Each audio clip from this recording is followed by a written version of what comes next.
Jacked Up Review Show. It's a Jacked Up Review Show. Jacked Up Review Show. It's a Jacked Up Review Show.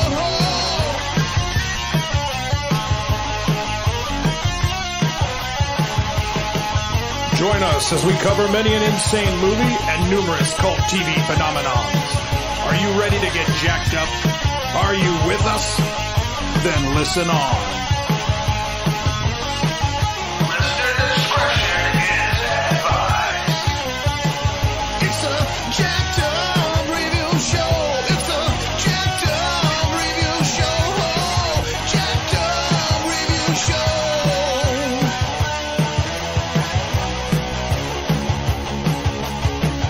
It's a Jacked Up Review Show. It's a Jacked Up Review Show. Jacked Up Review Show.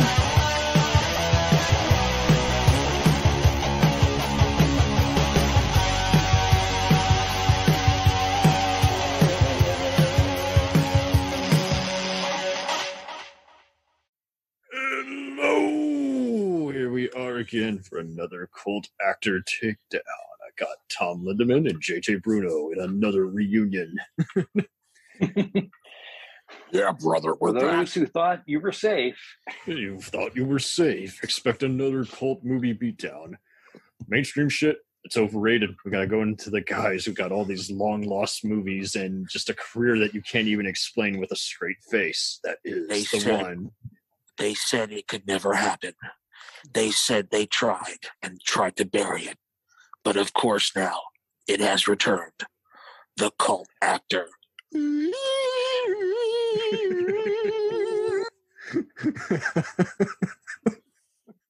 Jesus, that's great.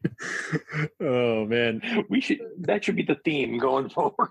I always wish that Ross Hagen could have just hosted a TV show, like just be tonight on biography. It's Tonight there's on nothing Biography. on tonight. It's me, Ross Hagen. Who the fuck It's else Ross is we gonna Hagen and talk Daktari. And its sequel, Daktari Stool. I'm Peter Chaptari. Graves. Tonight, the actor Ross Hagen, not quite as famous as me, Peter Graves, and he did I'm not go Peter to the Graves. University of Minnesota. I was wondering, can you tell me where the arts and theater is? Yes, it's right down there. Hey, aren't you James Arness's brother? Yes, I am. And tonight on Biography of my brother, James Arness. On Biography. No other He shit was to on talk Next about. Buddy The Man, end. Buddy Hackett. Buddy, He side hacked it. So Corbett yeah. Monica. Corbett Monica. So, Mr. Ross Hagen, for those who don't know who the hell we're talking about tonight, he is a guy who has guest starred in virtually every Western, as well as classic shows like Mission Impossible. So there's the Peter Graves reference, and the original Fugitive. He is also best known for starring in the Mystery Science Theater featured biker movies, The Hellcats, and Fight the Hard Way, also known as the Side Hackers. He's He in the is in the risk trap trap. of the Wonder Women. Yes, and Wonder Woman, not the superhero, but the Filipino No. spy movie he directed. Yeah. So after years of directing multiple bizarre Filipino films, he pretty much became a mainstay in every other Fred Olen Ray, Roger Corman, Full Moon Entertainment, Jim Wynorski movie. Yeah. And then continued on by ending it all as the voice of Landon Ricketts in the Red Dead Redemption video games. So what a hell of a guy. Other cult hits include Action USA, which basically was just a mainstay of VHS people. It was the movie with the most explosions for a home video release. And he I is thought that was starting- Glitter. Oh, which one would that have been? But yeah. That was a Who knows? big Maybe bomb. he did star in Glitter. We don't know. Well, you remember that was a big bomb, so you know. Maybe he was a voice, and then he said, "Take my name off it." All that Mariah Carey garbage. I don't want to hear anything about it. For those of you who are not familiar with it, Glitter was the Geely of its time. Yes, it was. And Glitter- it Glitter- was so Glitter- amazing. Glitter was A Star Is Born, although it was A Star Is Born that was done like 5 times, and nobody realizes it's a remake of A Star Is Born until you tell them, and they're like, "What's A Star Is Born?" I said, "Well, first off, they made a movie with Frederick March, and I forgot the other one. Oh, Janet Gaynor. Then they made another movie with James Mason and Judy Garland, and then they made another movie with Chris, yes, the best one. Then they made a movie with Chris Christopherson and Barbara Streisand, and they originally wanted Elvis Presley, but Colonel Tom Parker said no, he can't do it. So then they made another one, and it's like, okay, and it goes on and on and on and on, and it ends the same way every time. So predictable much? Question mark. Yeah. Oh, and now that you just mentioned, I'm sorry. Now that basically A Star Is Born is every fame story, and you mentioned Elvis, do you think Ross Hagen pretty much considered himself the Elvis of D grade pitchers? No. He just showed up. I think he was one of those punch clock actors. Like he comes in, punches the clock, knows his lines. Says, "What's my motivation? 50 cents and $5 and a beer at the end of the day." Okay, fine. Had he lived a little longer and been in a movie with 50 Cent? Well, I don't know any of this rap bullshit. I don't know. I got an awesome voice. I can do a get jiggy with it track. I could see him. I could see him being like on a TV show, like some sort of like TV show where they needed like it's like with what's his New name? York Undercover. No, not New York Undercover. No, I could see him doing something like what was it like NYP? No, what was the one like Law and Order? That would be wonderful. But it's like, or he does like some cop show. I raped him and I got away with it too. You son of a bitch. No, he plays the father of some guy who's like on trial. He's like, I don't know what happened to him. I don't know. And Michael Pataki could be the evil stepdad who he always had a bad feeling about. You know what I did to him? You know. Sam Waterston is meanwhile so confused by their Sam Waterston yells out, "That's a number 5." Okay.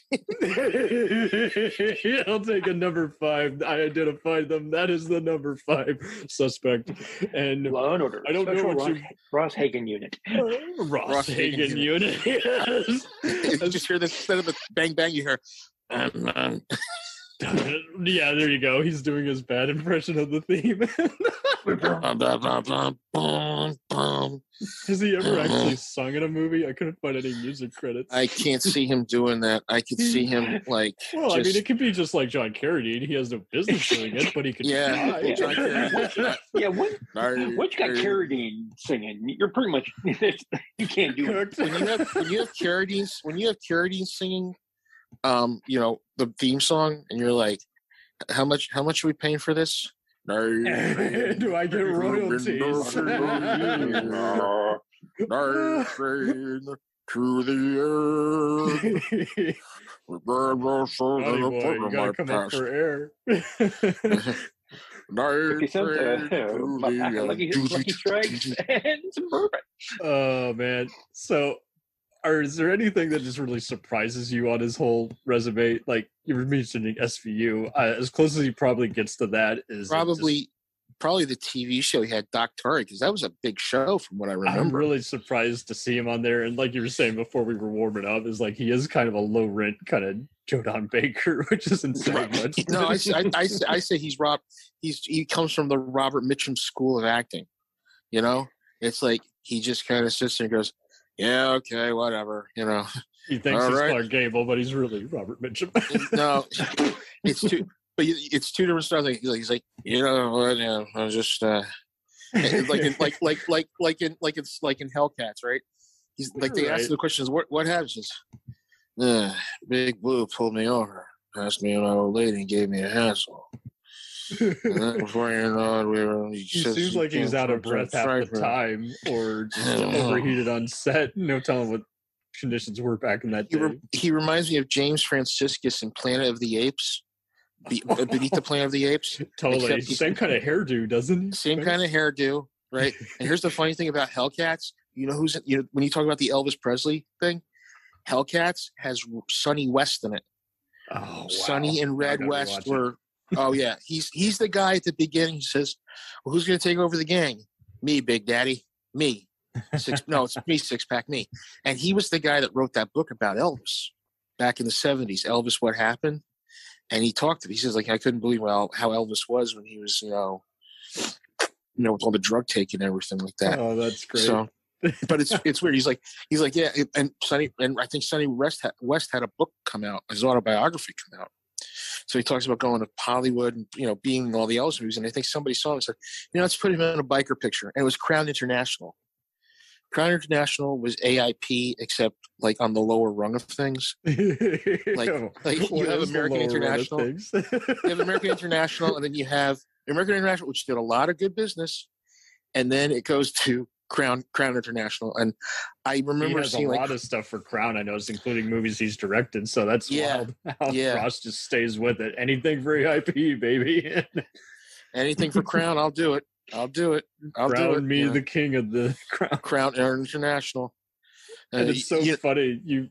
When you did your earlier impression of him, you almost sounded like you were doing a midway Marlon Brando. And I can't help but feel like Hagen almost kind of feels like he's trying to go for something similar to Marlon Brando's The Wild One. And he's like, the old man pulled me over. Big Blue says I can't have this, and I said okay. And so wait, hold on. Hold on. Can you be a little less Lee Marvin and a little more? Take out the cotton in your mouth. I don't got cotton. I've got cotton in my mouth. Talking like Ross. Talking like this. I'm coming for you an offer you can't refuse. Yeah, that would be amazing. Now I'll make an offer he can't forget. Yeah, there you go. To put a spin on it, he won't forget. And that would be the slogan on the poster if they had redone it. So now I can imagine it. If The Godfather had been Ross Hagen, right, and Coppola needed some Corman money. Yeah, I can imagine. Well, that's the funny thing because Corman's in the second one. He's one of the guys on the congressional bench. I bet. He loved doing little walk-on Hitchcock stuff like that. Corman's the best. I have a friend of mine who worked for him a long time ago, and he said that you work with Corman, you're going to be, you're good to go. He says you're basically, you're basically setting yourself up. I'll make sure someone sees your work. Yeah. No, he says he was doing set design. And he said the best thing about it was Corman would be like, oh yeah, do this. This is a guy who worked for him way back when he had New World. He's putting his own stuff out. And he's like, yeah. I said, you really did that? He's like, yeah, I worked with Corman. He was a great guy. And, you just knew when you were coming to the set, it was all fast thinking. But the great thing about when you think about it, Hagen had those two movies, Side Hackers, which was a movie about a motorcycle sport which never took off. You're right. Because it was like, and yet it's a theme in his work. He just can't not be a guy at a Grand Prix racing or who wants his bike back and has to. He would have been great if they had put him in that movie with James Gardner. If they had him working with James Gardner, like if they did Grand Prix, if he had been in that, that would have been great. Because Jimmy Gardner probably would have brought, him with Jimmy Gardner would have been great. Just to have the two of them in the movie. Ross Hagen's been in B movies, but yeah, he's working well with, it would have been like, the big switch over. Right. But he never got that chance. He never got that chance to do it. He was like, all right, I'm just satisfied with what he would do it. And him and his wife, I think, opened an acting studio too. I think I did hear about that, and I was like, really? I can't find anything on it. But yeah, I mean, he just was living a private life and able to keep, constantly pay the bills. Yeah, and what's weird is that you think about him. And if anybody else wants to chime in, if I'm incorrect or like that, please, if I'm saying this wrong. But if you think about it, he's like coming in he's the everyman, Mm-hmm. If you watch him in Side Hackers, he's a guy who's up against the wall with this psychotic dude, raping his girlfriend and killing her. Right. Which we never see. If you guys ever saw Side Hackers, right? Yeah, they had that was the one thing they did. They said they got that movie and they had to cut it. And if you watch, they cut. And Tom Servo says, "Oh yeah, she's dead," and we're like, "Oh, that's what happened." Okay, But then you hear what is it? You hear and then you watch Hellcats, and he's an army officer going undercover, infiltrating a biker gang. Now, the role itself, I mean, it doesn't call for any change in attitude or anything like that, but he, it's fun to watch.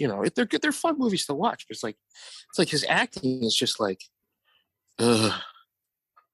God, can you go any further? The U.S. Army, apparently, and I think that's just why he's just so good at this. He's just able to just convey just a sense of, I belong here. I'm standing my post, literally. Yeah, that's the thing. I think that's the thing that grounds you. If you see a lot of actors, if they were in the Army, they were grounded in what they were doing, and that goes for, a lot of guys went to the Pasadena Playhouse or something like that. If you read about a lot of these guys, after they got the GI Bill, they wanted to be an actor. They went in, boom, that was it. But with him, and then you see him in the Wonder Women. What is that movie about? I don't think he knew. He's like, I'm just got some babes, and I'm going to give them machine guns, and I'm going to direct them. Sid Haig. I got Nancy Kwan. I got Sid Haig, and I got that movie's just and it's all over the place. You know what? I always think about it. Wasn't he in Baba Black Sheep for some reason? I think so. I think he was on Black Sheep Patrol. So there is a Robert Conrad, connection, a Robert Conrad and Ross Hagen connection. I think if Robert Conrad had left the series, Wild Wild West, he would have been next. He would have played next to whatchamacallit, played Artemis Gordon. Yeah, what's his name? That would be amazing.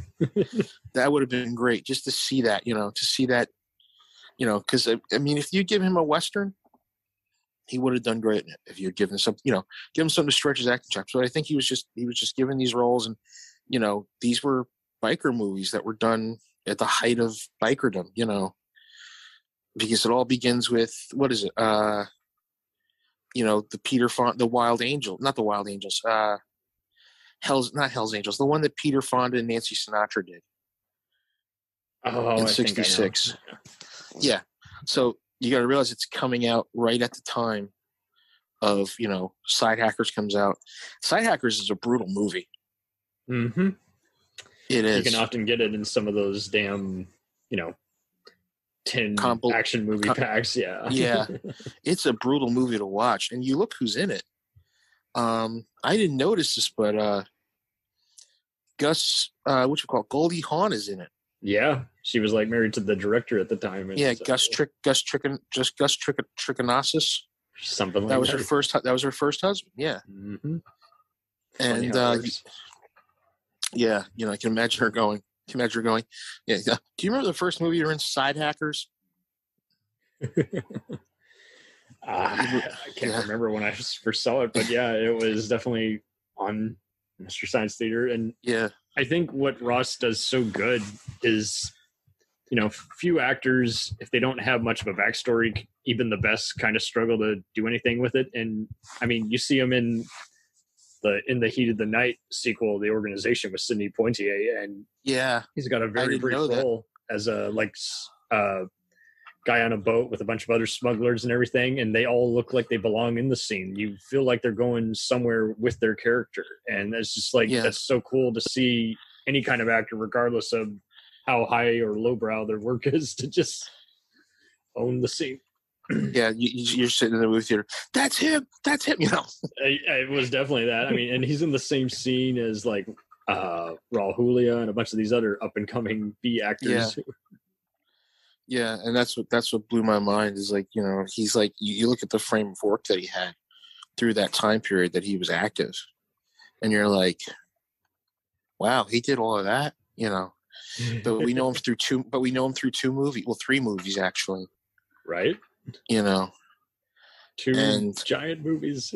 Two giant movies that really were just, I mean, some of the lines he gives in those movies are like, chili peppers burn my gut.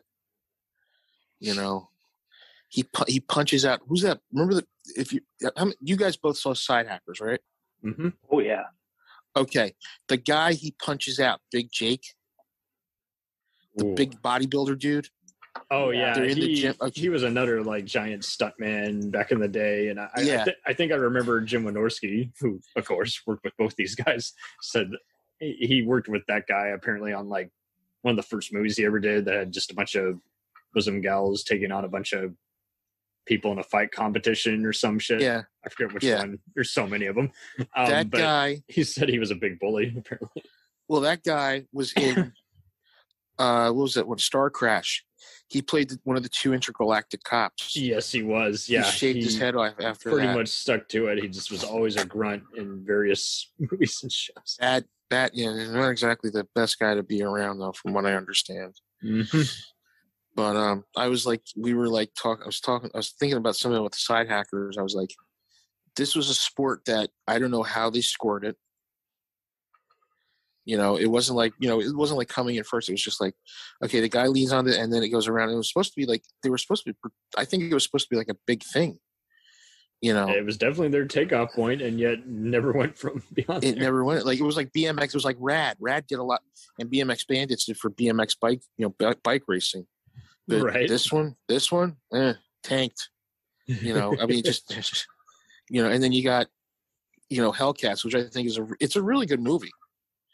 But it's just like the way it's filmed is like, okay, you've got the bad guy. Who's the bad guy in this one? The big heavy set guy. So you got a big heavy set guy. Yeah. You've got, who is it? You've got the lackey. You've got his girlfriend, right? These are the villains, right? And then you've got, and then you've got the biker gang. You've got the guy at the bar who's working for the bad guy, who's going to tip them off about, it's like, can you just give us like just a straight cast of who's in it? Yeah. Cast. Everybody's in it. Everybody's in it. I think Michael Caine made an appearance. Yeah. I was wondering if you could. Can you tell me how he got shot? Because if he got shot through the stomach, he would be. If he'd not got up to the car, he'd be bloody alive today. That's all I want to say right now. Right here, right now. I'm telling you. That's how we do it all. Chili peppers. Oh my God. I would like to have a beer. He turns to the camera and the director goes, Mike, it's not Alfie. Oh, God. Wow. Funny how this is. I'm in a biker bar, a lot of leather, a lot of girls. I hope they're girls. Got all long hair. Let me check. But yeah, I'm that was quite like, sorry, sir. I'm quite sorry. I didn't mean to pinch your bottom. It's all right, Brad Eyes. Oh, sorry. Oh, shit. My next movie I'm going to make is called Zulu. No, what? I keep forgetting what he did. Now I want him to host biography. Hello, Michael Caine. Tonight we're going to look at the career of Denise Richards. It's all about 30 minutes, so don't worry about it. You can pop off, make a pasta for yourself, or something like that. She didn't know what she was doing either. And she made this movie. It's about 10 minutes. But I believe the rest of it is about Charlie Sheen. I don't know why, but it is. We're going to show that scene, 30 minutes, of her kissing the other girl in the pool for all the perverts out there. So if you want to, stop in and we'll take a look at it. Because that's all I'm going to say right now. We'll spare you the point where she was in Starship Troopers. Right. And this is followed by a great gentleman I've worked with. He is known for his many infamous movies. He is Steven Seagal. Now, the thing with Steven Seagal is he used to put more grease in his hair than he did in a bike. And one day he came up to me. He said to me, Michael, what should I do about this scene? And I said, don't be in it. Walk out and don't say a bloody word to me or anybody else in this scene. What does he do? He walks out, says the line, and I look at him, and I swear, if I was 30 years younger, I would have punched his head off. But I didn't, because I'm Michael Caine, and I don't want to do it. Bugger off now, will you? Now, bugger off, you karate chopping son. So, I was, I was thinking about like Ross Hagen, like we were talking about Ross Hagen. I said he's the bargain basement Robert Mitchum. Totally. Okay. He has his career. It's all B movie pictures, right? It's all done in a certain like maybe 20-year time frame. Something more or less, yeah. Yeah, he has those TV shots and all that stuff. But it's like he's like one of those lost. He's like William Smith. Yeah. He's like Chris the Mitchum, Robert Mitchum's son, ironically. Christopher Mitchum, there you go. Christopher Mitchum, who did a great movie called Track Down, which I love. He has no riff tracks. Yeah. Which is that no, I don't think that was done on riff tracks. Bounty Tracker, yeah. What, Track Down? Not Track Down, my bad. So what is this Track Down? Sorry. Track Down, I don't think they're gonna but they do have it on Blu-ray now. Track Down. It's a good one. Yeah, I saw it at the Philadelphia Exhumed Film Fest, and I gotta say it was a good movie to watch. Kind of like The Searchers, except it's not The Searchers. But it's funny because it's Christopher Mitchum, Kathy Lee Crosby, and Eric Estrada. Oh wow. Yeah. So sounds amazing. When it came out, when they re-released it, they put Eric Estrada on the front of the poster. And Eric Estrada in Track Down, I see it now. Oh my God. Yeah. So this is the James Mitchum, not Chris, but man, hey, that's still James Mitchum. Yeah, James Mitchum. Yeah, dynamite. Yeah. Awesome. Tony Vernon from Rocky is in it. My God. He plays a transvestite who tries to rob James Mitchum. Oh, that's amazing. Yeah, it's funny to watch. It's like, oh my God, that's Duke. That's everybody's favorite boxing trainer, And I forgot. Oh, Ann Archer's in it too. Nice. Yeah, Ann Archer plays a prostitute / madam. Hey. So I was like, oh boy, it doesn't look good on it says here you played a prostitute. Oh yeah. Frankly, my dear, I play prostitute. Red Garvin, male prostitute. Take it or leave it. I've never seen so many dead hookers in all my life. Lord knows I have. Well, next up on Michael Caine host biography, I will get to talk about Charlie Sheen and all the dead hooker blood he's scrubbed up. Now, all the blood he did was done on a couch. And it was done on a couch with a table. And one day I was there and I said, "Here, you're doing all that blow. Where's it going?" And he said, "Up my nose." And I heard a rim shot, and he had Desi Arnaz Jr. on a drum set in the back doing joke rim shots for everything he does. And he said, "Win it." What is win it? I don't know. If they ever make the Ross Hagen story, they should put Charlie Sheen as Ross Hagen. Oh, yes. Well, he's getting up there, so he better hurry. Yeah, they better start it up soon, Before another overdose. Yeah. Well, another one of those. Clear. Okay, put the charcoal down his throat. But yeah, we were talking about Ross Hagen. I'm sorry. I'm sorry. I kept jotting in with all this stuff, but it's kind of like Ross Hagen's like this, like an icon. Really to all of us junk movie fans. Right. And just the fact that he's just so better than the movies, that just makes him all the more awesome. He's just like, put him in anything, he makes it awesome. If you put him in an Italian Western, did he ever make an Italian Western? I think I saw one that was like listed for like 69 or something. 69. But yeah, he had a bunch of TV Westerns, so I wasn't surprised to see that he had like a few other foreign things. And I really, he's even on Lancer, for God's sake. So yeah. God dang, I should have said, I was just about to say, did he do an episode of Lancer? And like you just said, he was on Lancer. I was like, dang it. Damn you for knowing more than me. No, because I should have said that's what they should have put in Once Upon a Time in Hollywood. Right. You know Lancer, but do you know Ross Hagen? Yeah. He must have seemed like a really cool dude in real life, though.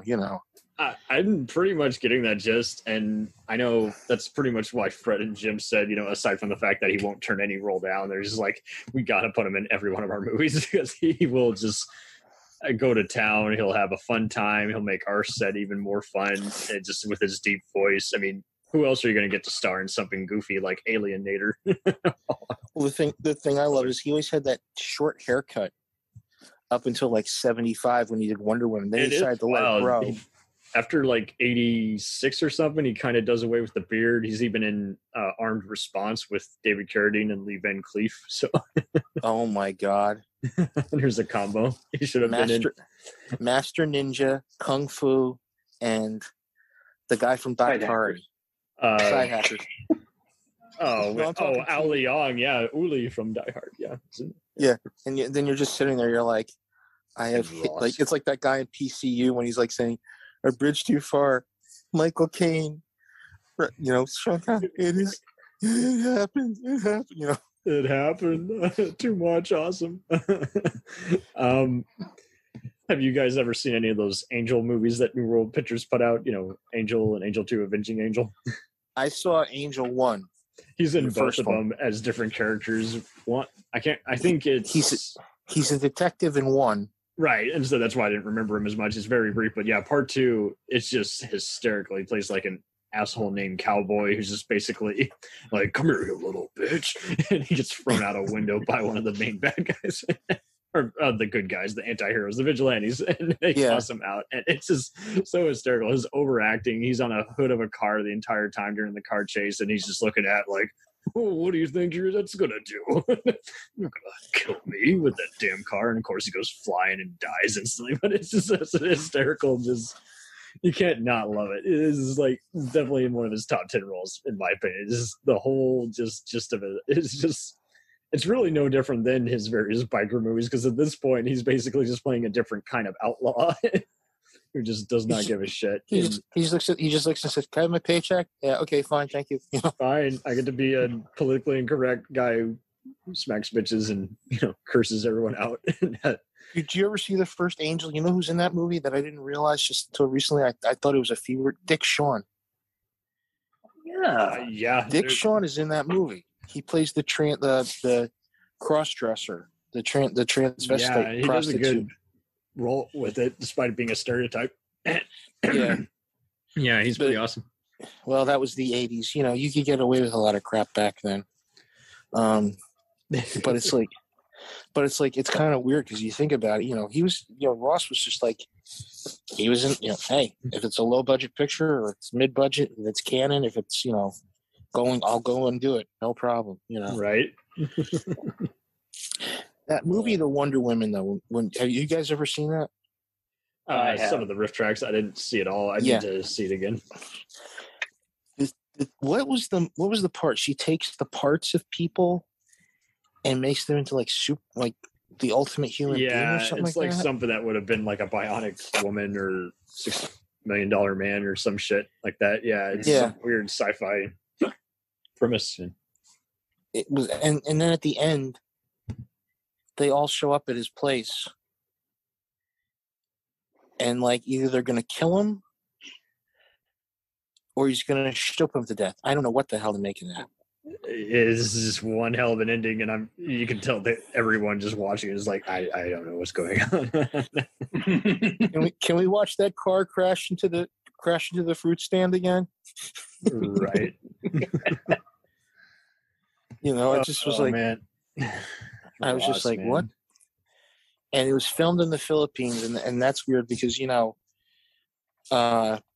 Sudden Death with Robert Conrad was filmed there too at the same time almost. Yeah, it was filmed at almost the same time. There you go. He's like, hey. He probably called up Robert and said, "Come on out." You can imagine that conversation. They're just like on the phone, like, "Come on out here." You might know me from episode 2, part 70, and I need help in the Philippines. You remember me? He calls up Connor. He's like, "Ross, yeah, it's Bob. Bob, yeah, it's Ross, yeah." You can't tell who's who talking on the phone. Indistinguishable. Might as well be voice doubles. Robert Conrad, I was wondering if I could be your voice double. Could I be your voice? Go ahead. You want to do Black Sheep for a while? Nobody's going to know the goddamn difference. Yep. And I can imagine like they're like, yeah, come on out here. It's cheaper to film. All right, what should we get? Don Stroud. Ross Good. John Aston. No, not that guy from the Addams Family. The other guy. Oh, the other teenage guy from the AFP movies. Yeah, get him. The other Jew, the other Catholic, the other hardworking actor whose name I won't mention, who's awesome. And get a black guy over here. They've never seen him before. Right. Say some other does not NPC. Because if you watch Sudden Death, everybody's looking at the black guy. All the Filipinos are looking at the black guy going, who that? You know? Right. I mean, I hate to say it. I hate to say it, but they're like looking at him like that Fred the Hammer Williamson? No. That Jim Brown. No. That Jim Kelly. No, that's Isaac Hayes. No, that's Isaac Hayes. That's Chuck Turner. No, that's no Chuck Turner. Yeah, you've seen him in the same room at the same time. He was in 3 the Hard Way. No, he wasn't. It's Jim Kelly. Who the hell's that? Oh no, you never seen Enter the Dragon? Yeah, no, it's Jim Kelly. You've never seen Black Belt Jones? I love how we're doing all these. We almost sound like we're doing our best Christopher Walkens. He should have been in a movie with him, or better yet, yeah, he could have said Ross Hagen and Christopher Walken in a movie together. It would have been like 5 hours. It would have been 5 hours just them babbling in nonsense. He could have pulled a Shatner or something and been like, yeah. I'll be in your starship, you idiot. I can run it. I'm wondering, should I just go in the front door and ask the biker gang for help?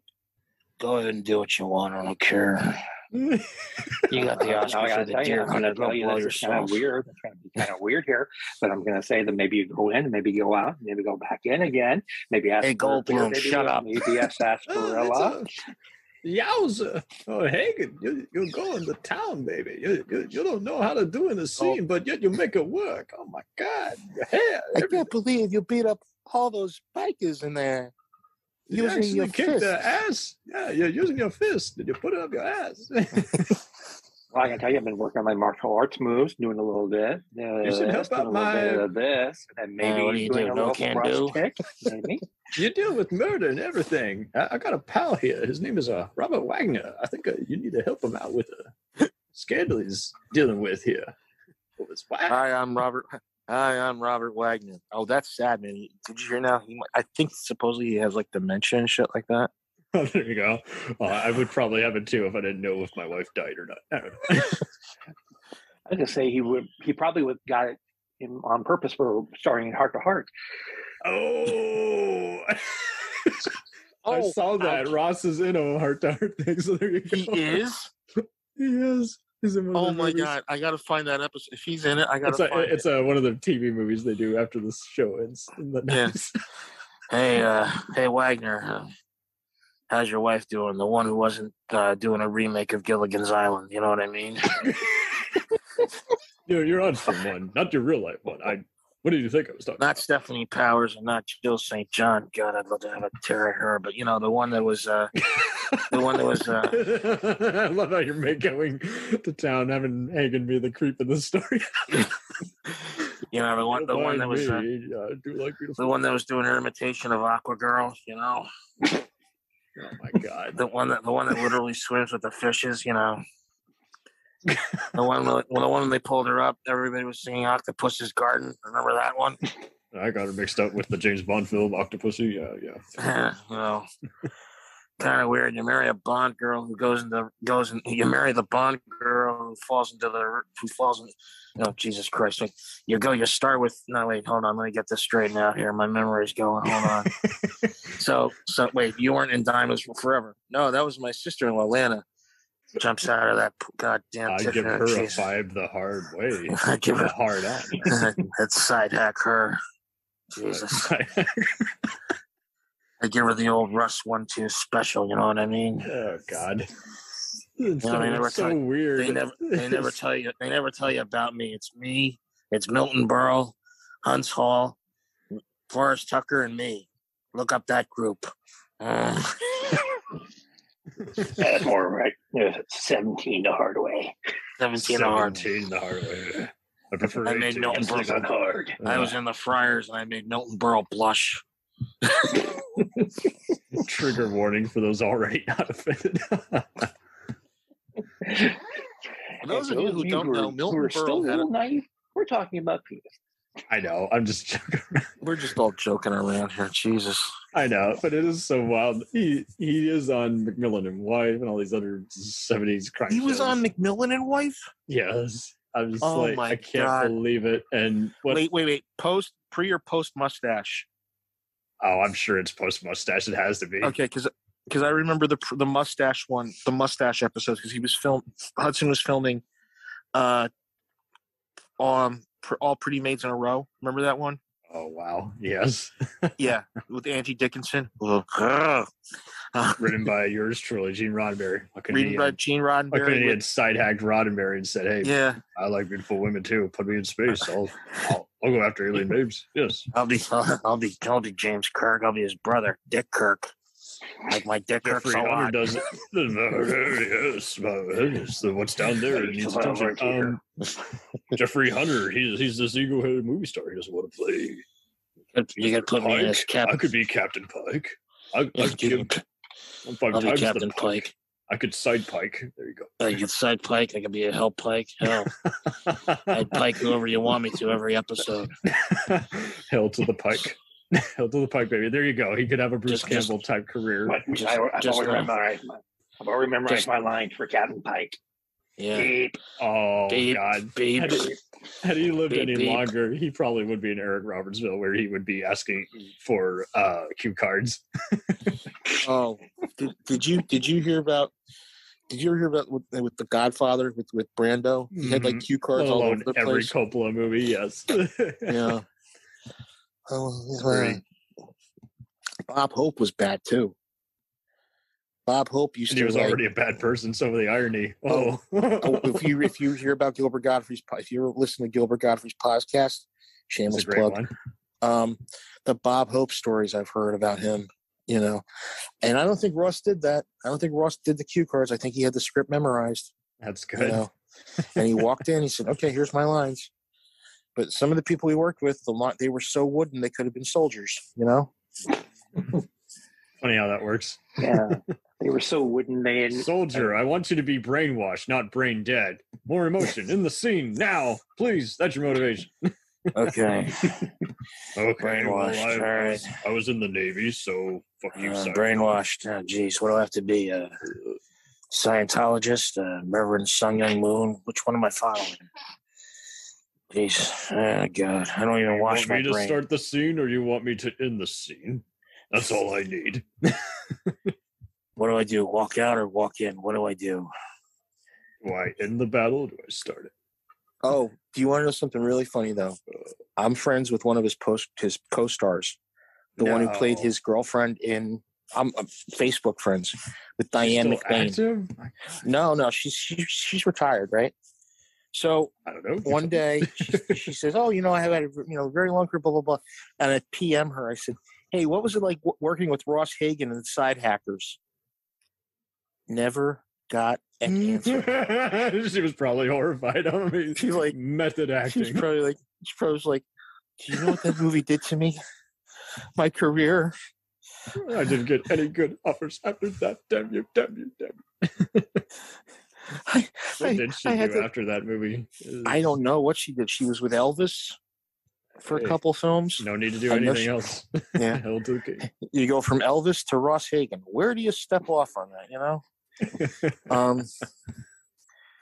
But you ever think he could have been a great TV detective guy? Oh, totally. Just like we were joking with, we were messing around with SVU. He should have been the detective in Angel, and then just had his own vice squad. And I mean, you can imagine.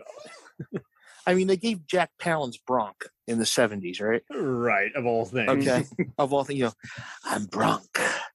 Freeze, don't move. What? Freeze, don't move. What?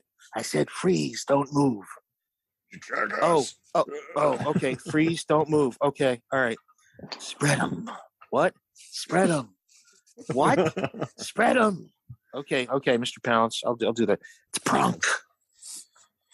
I can imagine him in the 70s being like a TV detective. Oh, Hagen and Palance. Just about anybody become a 70s TV detective.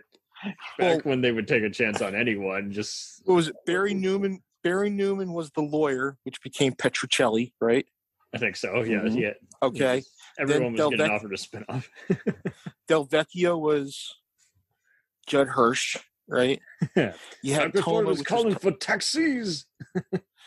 and then you had Toma, which was who the hell was it? Toma was Jesus. Oh yeah, that guy. Yeah, that guy. Tony Franciosa, was it? So Ross Hagen should have been in that guy in that thing documentary, but they made it way after his death, so that wouldn't work. But he would have been amazing. Tony Musanti was Toma. Tony That's Musanti right. was Toma. Of Yeah. all people, Masante, yeah. Yeah. And the thing was that Ross Hagen could have had a cop show. If NBC had given him like a 13-week stint as a cop. Please. Hell, they gave Joe Don Baker Eisenscheid. Right? And which was he took over for the heat of the night for a season. So come on, he can do it. Which was great. I thought he was great in that role. Right. We can't slight Joe Don Baker. He was a good actor. But and we're afraid he'll beat us up, so we can't talk to him. yeah. Like Mike Nelson. Yeah. Mitchell. I actually watched Mitchell. Back in the day. Nice. No, I watched the original cut of Mitchell on DVD. Somebody gave it to me. Oh, sweet. And it's like how Dirty Harry's Dirty Harry. Mm-hmm. This guy is like, they make fun of him and stuff. He doesn't mess around. He basically. He doesn't have. You take what they cut out in, like mm-hmm. the stuff they put in. He's badass. He's like. He is badass. Yes. Oh yeah, he's like And just the final death that he inflicts on the main bad guy, John Saxon. So no, he kills John Saxon midway through the movie, right? And then he goes after. They cut that out of the episode, I think. And then he goes after Martin Balsam and Merlin Olsen in the boat. Mm-hmm. Godfather style. Godfather. Frito, you were an inspiration to me. There's a lot of money here, Mitchell. I would love to have seen like a cop show where it was Joe Don Baker and Ross Hagen. Oh yes, and Jack Palance. Could he be? Jack Palance, the chief, the captain, as the chief. Yeah. I'll tear you a new one, Soddy, if you don't get me my man. Get me Palermo on a plate, and I'll tell you what to do. Believe it or not. All right, we'll do that for you, right, buddy? Yeah, we'll do that for you. All right, let me just get in the car, clear out cigarette butts. It's filming Mitchell. Oh, that's great. Yeah, that's great. I don't care. Bite me. Better yet, you could have it be like Final Justice. Is like his name is Mitchell Geronimo. They do the whole Native American cop, half white guy. Geronimo Mitchell Pusser. Geronimo. Oh yeah, there you Geronimo and Pusser. There you go. You cannot put. I think it's a real life person. Ross Hagen is in the Joe Don Baker school of good guys, badasses, because if you look at his career, Ross Hagen's career, look at Joe Don Baker's career. He was in like Cool Hand Luke, right? What was it? Charlie Varick. Oh, there you go. I would totally see him doing like a assassin show, and Charles Napier, who's also in Luke, Cool Hand Luke, could be. You could have had Charles. Okay, this is the dream cast of a bunch of guys who just go ape shit. All right, totally. Because Hagen basically was living the walking tall life. Yeah, like an inner city gang comes over and takes over a town, and these are old school boys that are like, they come back and they like you've got Ross Hagen, Joe Don Baker, Charles Napier, John Saxon. Balsam could just be the comedic relief who gets killed and they avenge his death or something. No. Balsam is the Balsam was in Death Wish, if you remember. Oh, that's true. Oh, so then where's the hell is Charlie Bronson? Can he be the bad guy for a change? That'd be cool. No. Charles Bronson is not in. This is a low rent picture, so we're doing okay. Jim Kelly. We have Jim Kelly. Okay, maybe Jim Brown. We can't afford Williamson yet. Well, you got to have Jim. You got to have Jim Brown. You got to have Fred the Hammer Williamson in there. Okay. Right. Then Hammer. So it can be Hammer. Like Free the Hard Way, but just with or that one other movie he did in 1982 that had a bunch of African American badasses all teaming up fighting crime. But just add extra characters, add extra original gangsters. Original gangsters. There you go. There you go. Gangsters and original gangsters. But you have like Ross Hagen was the company was the commander, right? There you go. And they were all like sworn to secrecy. Like when they got back to their town, if anything would ever happen, they would come to defend their town. So, like these inner city gangs come in, they start wrecking the town, and then they come up and they start shit. And Who it's will like be the weapons dealer and drug dealers? Okay, well, you'd have to have. Let's see, who would you have as it? Oh God, Jay Robinson would have to be the guy who's like the head of it all. If you don't know who he is. Oh, okay. I buy that. Yeah, Jay Robinson would be like the rich businessman who does it. No, John Vernon. You have to have John Vernon. Oh, okay. Yes. Okay. John Vernon. Then you have to have like a whole bunch of like punkish guys that were from like, teenage roles from the 70s that really just didn't like pan out, Like, I'm not after talking 5 episodes of Happy Days, I'm done. Yeah. You know what? 5 episodes. We have a role for every Van Patten. Yeah. Right. Every Van Patten. Acting, it can work. Directing may or may not happen.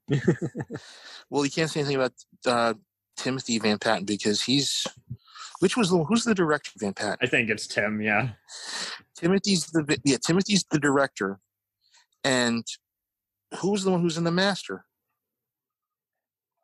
It might actually be Tim. Because there was like, who was in The Master? There was a bunch of Van Pattens, so yeah. Yeah, there's Dick Van Patten, and then one of them's Dick Van Patten's brother. I think it's Tim, but I could. Yeah. Yep. Tim was in The Master. Yep. Okay. I saw. Who's the one in Rock and Roll High School though? Ooh. Down the rabbit hole here. It's well, from if we're Ross doing Hagen that, can we get a free sample by the damn Ramones here? Damn. Yeah. Rock Roll High School. Now it sounds like you're just doing it as Ross Hagen doing a cover of them. Nice. And why not? Why not? I like punk rock. I was a people punk slamming before in. school. So yeah, you're right. Vincent is the one who's in Rock and Roll High School. Okay, Vincent Van Patten I saw in a movie that he did with, and this is going to be weird, Peter Graves and Ray Milland. Oh, wow. It was like right before Rock and Roll High School. If you look it up. Sounds amazing. Yeah. Peter Graves plays a bunch of kids out in the desert, and they crash their van, and they stumble upon a bunch of like thieves, right? And it was like, I was like, oh my God, I know some of the people in this movie. Like I knew who they were. And Ray Milland by that point had become kind of like Sidney Greenstreet. Mm-hmm. He doesn't walk. He's like, oh, you don't find anything up there yet? No, we haven't. By the way, I'm Peter Graves. We were in the movie theater watching this thing with a whole bunch of people, and somebody yells out biography, and they kicked him out. Oh my God. Come on. And I was like, are you friggin' kidding me? Because you can't, in this thing, you cannot make fun of the movie. If I had a movie festival to do, I would do it where people would just make fun of the movies as we're watching them, Yeah, if we can't make fun of it, what's the point? I mean, you're going to interact one way or the other, so. What was it called? Jesus, what was it called? A rundown or... the way you initially set it up, it sounded like The Hills Have Eyes, which with Peter Graves was just amazing. I'm Peter Graves. I'm Peter Graves. I would pay to see Ross Hagen in the rundown with The Rock. That would be amazing. Yeah. He could. Well, The Rock says, bite me, you stupid moron. There you go. I did Dr. Imagine Ross even just lampooning The Rock and doing his eyebrow stance. Yeah, look at my eyebrow. Jesus Christ. I was wrestling pricks like you before you were even born, buddy. I crap guys bigger than you. Well, it doesn't matter what your motivation is. It doesn't matter what you think or say or I got chunks of punks like you in my stool. To quote Phil Hartman is Frank Sinatra. Oh God, that would be great. Imagine I'm Ross Hagen, and I'm tonight live from Saturday Night Live. I kicked some punk's ass. Oh, I can't say that. Come here. I'm gonna put my foot so far up your ass you'll be tasting shoe leather. And that would have been great too had he been in You just quoted Palance's iconic award-winning role in City Slickers. I got chunks. Yeah. I'm going to put my foot so far up here. I said that. Shut up, Palance. I'm taking it over. I have more honor in my roles than Burt Reynolds. You ever notice his way of speaking is like gruff? He doesn't normalize his voice, Ross Hagen. He can't, I don't think, unless he can. He's always been like, it feels like he's been smoking like, 2 packs of Marlboro a day. 2 packs a day. And like drinking like a quart of like whiskey and just going, all right, that's an actor's voice. That's good enough for me. Right. Something's going on. I'm trying to think of that movie. I'm sorry. Was it Blood Games or something? That involves a bunch of trailers and a serial killer hunting 79. people. It's 79, 78, 79. And this is 92. So shit. Go back a ways. Like Ross is in this? No. It's just Ray Milland and Peter Graves, but I would love to have seen Ross Hagen in it. Okay, Peter Graves, 1970s. I would pay to see Peter Graves as a sniper killing people. That would be amazing. I'm Peter Graves, and I just blew your head off. Back into the left. Back into the left. Peter Graves is really the guy who killed JFK. Oh, that would be great. I'm Peter Graves, and I'm in a book depository. How you think I got the last name Graves? I sent you straight to your grave. I think this is it. This has Cam Mitchell. 2 turn-of-the-century fortune hunters discover oil in Persia and attempt to claim serious resistance. No, it's not Cameron Mitchell. It sounds like an awesome... It's something else. Damn. It just keep going down to 70, like 79, 78, 79. It's 79. I know that. Oh, man.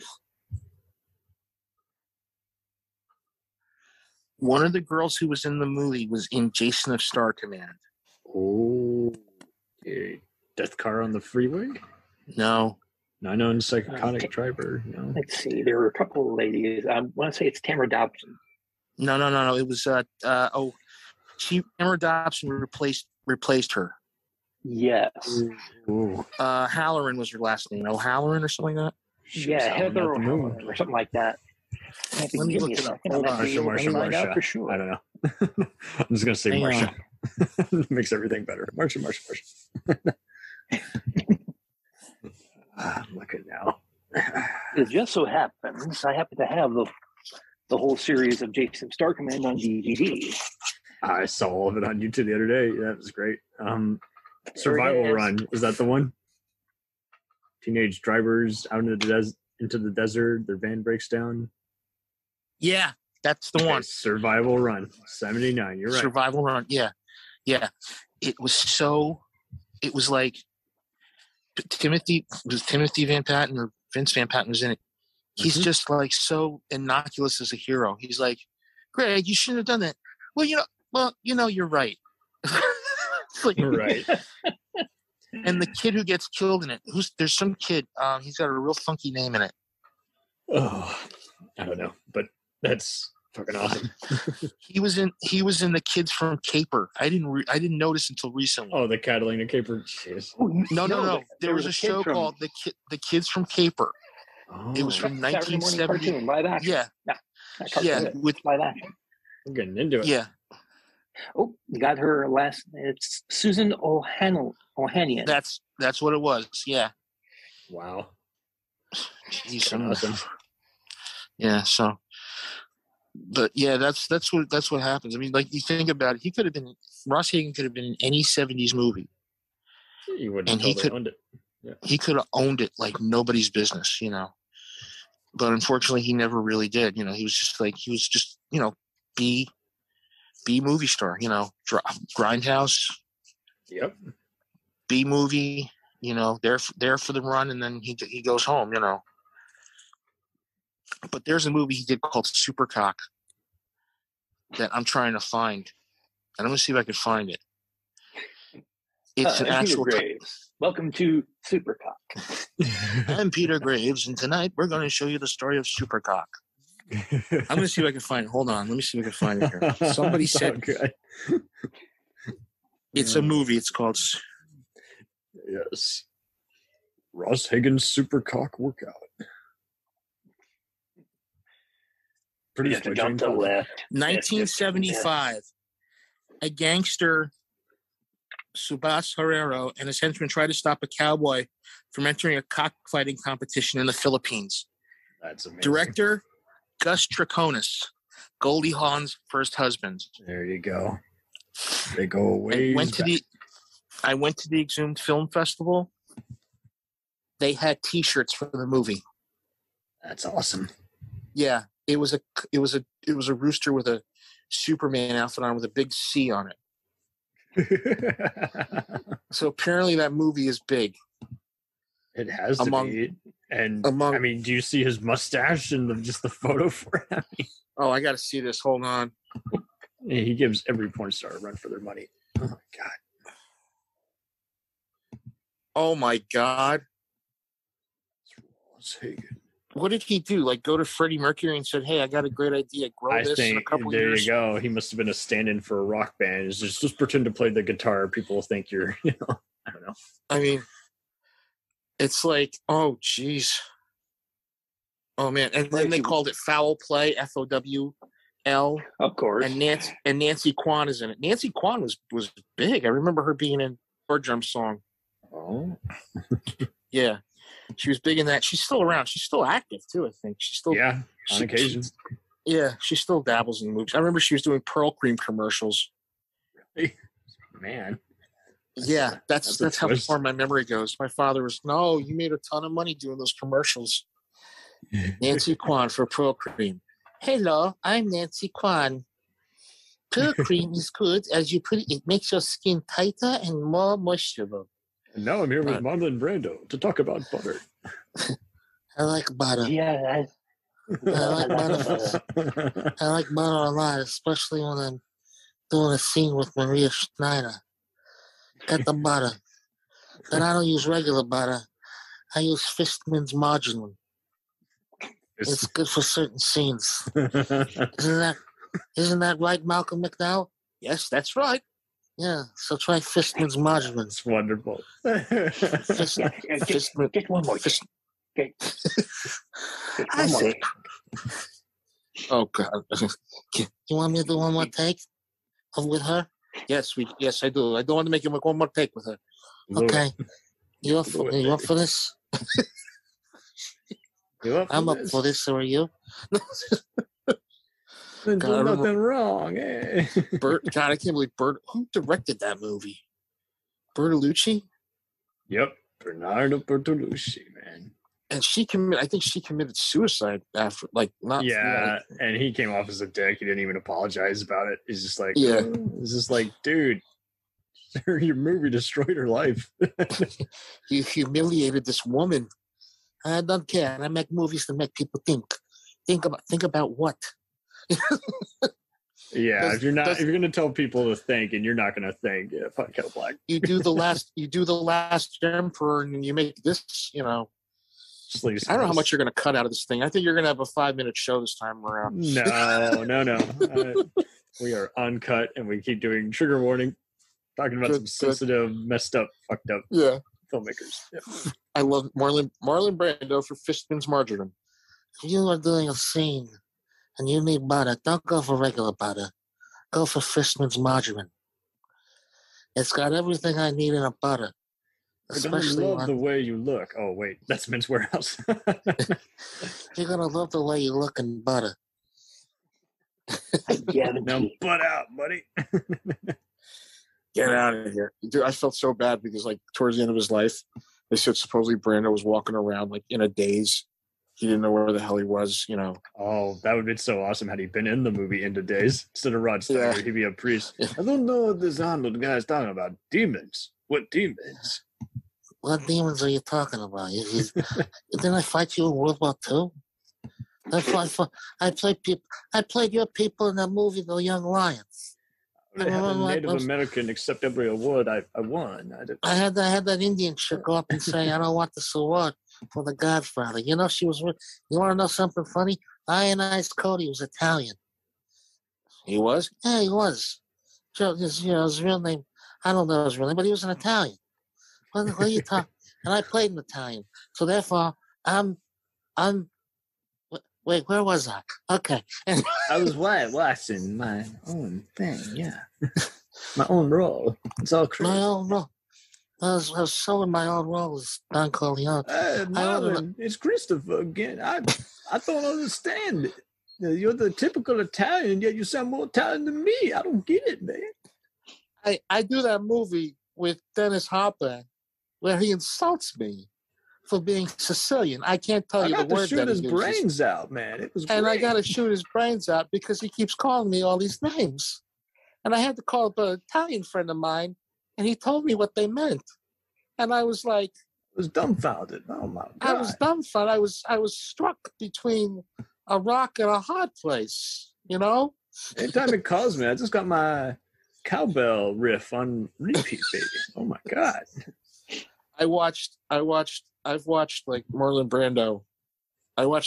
You have to look up Dick Cavett with Marlon Brando. Oh, I have to. Yes. It is so, Brando is just starting to get a little chunky by then, you know, he's just a little chunky. He's not full blown. It's not full blown. He didn't have Elia Kazan telling him you should work out for the scene required. Yeah, he didn't, you know, he was just starting. He had his hair slicked back. It was long. And he's talking to Cavett. And I think it's got to be 72, 73. Sounds right like after The Godfather. And he's just about to do, I think, Last Tango in Paris. Oh, dear. And he hasn't done Superman yet. And I know he slimmed down for Superman. Because if Jor-El was on Krypton that big, you would have been, listen. What if Marlon Brando had been Superman? Oh, and God. Ross Hagen had been Jor-El? Yeah. Listen, my son. The son becomes the father.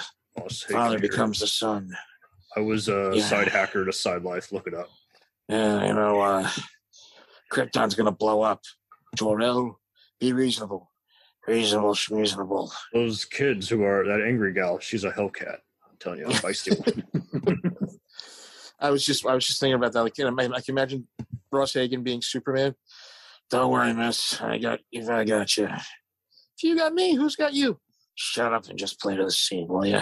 There you go. Everyone turns into that one character from The Simpsons. Just shut up. Just shut up. Mr. Burns. Yeah. Oh, there you go. Ross Hagen is the voice of Mr. Burns. Do it. Simpson, eh? Excellent. Yes. Ahoy, hoy. Oh, I just have this feeling Ross Hagen doing certain roles would have been hilarious. Like him, even better. Like him in Apocalypse Now as Martin Sheen's character. He would have been great. Character. Any role he could have worked. He could have been.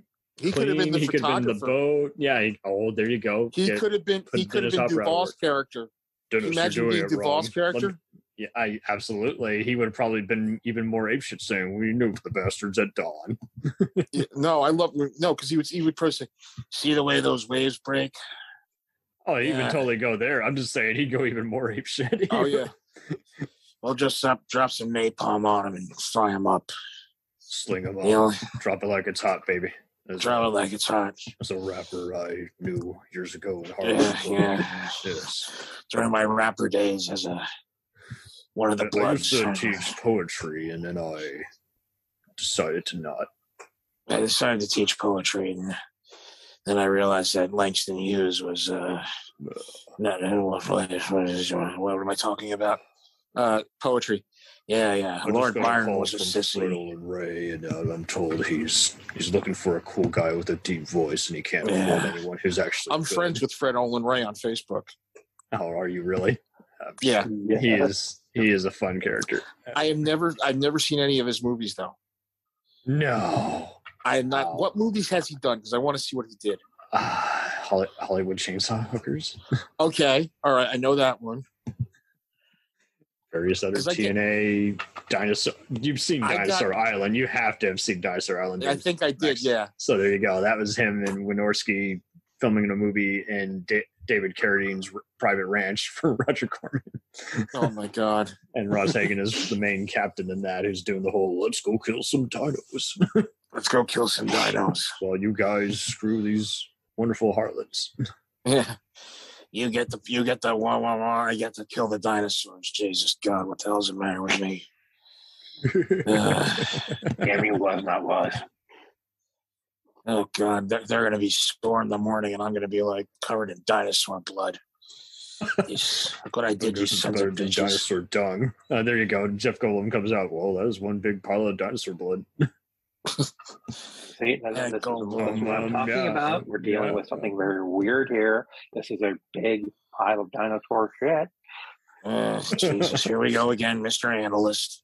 There's one big pile, Ross. I don't know how you get yourself into it. How do you act in that scene? I need to know. I just go in and say, oh my God, there's a dinosaur where they got a popsicle stick in front of me. And they put it in later. That's a trick I learned from Mark Hamill. Told me it's the Death Star. I said, no, it isn't. It's a popsicle stick. Jesus God. Where's the booze? Where's the booze? Where's the booze? God dang, where's the booze? Saigon. I'm still in Saigon. Maria! Oh, there you go. What if Ross Hagen had become governor of California? Oh, God. Ross First Hagen, thing I'm going to do is look at the books. Trust The dirty books. Say, and I don't The give a books shit about the rules. Yeah. First thing I'm going to make. Second thing I'm going to do. Second thing I'm going to do is I'm going to learn how to say California. It's California, not California, you idiots. Jesus. Jesus, God almighty. It could be like, what's his name? G.W. Bailey on The Closer. He just ends every sentence with, ye gods. Ye gods. I'm glad he wasn't in the movie Ye God with Archie Hall. Heavens to Murgatroyd. Exit stage left. Exits. Better yet. Yeah, Chris Walken said exit stage left where he puts a watch up your ass. I just tell you, exit stage left or I'll just bore you to death. I'm voicing Snagglepuss. The first really, well, I don't want to say what kind of a character he is, but let's just say he's lighting the loafers for me. No, not anymore. Not anymore, man. No, not anymore. Okay, good. I really want to get Exit stage left. Devlin. Oh, there you go. Heavens to Murgatroyd. I'm going to change it up. Hemorrhoids to hemorrhoid because this whole damn girl's a pain in the ass. Hey, boo-boo. There's this Snagglepuss, and then there's this Mr. Ranger's voice sounds different. Ross Hagen. Yeah, Yogi, give me the picnic basket back before I gut you. Before I choke a bitch. I'll choke you like. Easy, Ross. What you insane here, sir? I'm gonna have to arrest Mr. Ranger here, sir. Ranger, my ass. Mr. Ranger, come in and say, I did that. Oh God, that's great. Imagine if Ross Hagen had been in Stir Trek now. Oh God. No, Ross Hagen in Cruising. Oh yes, what's the blue one for? What's the blue one for? That one's if you're into water sports. I thought it was. What's the red one for? Yeah, that's if you want to give. What's the brown one? What's the yellow one for? Oh, that's if you're into water sports. And what's the brown one for? Well, that's if you want to get. Okay, I've heard enough.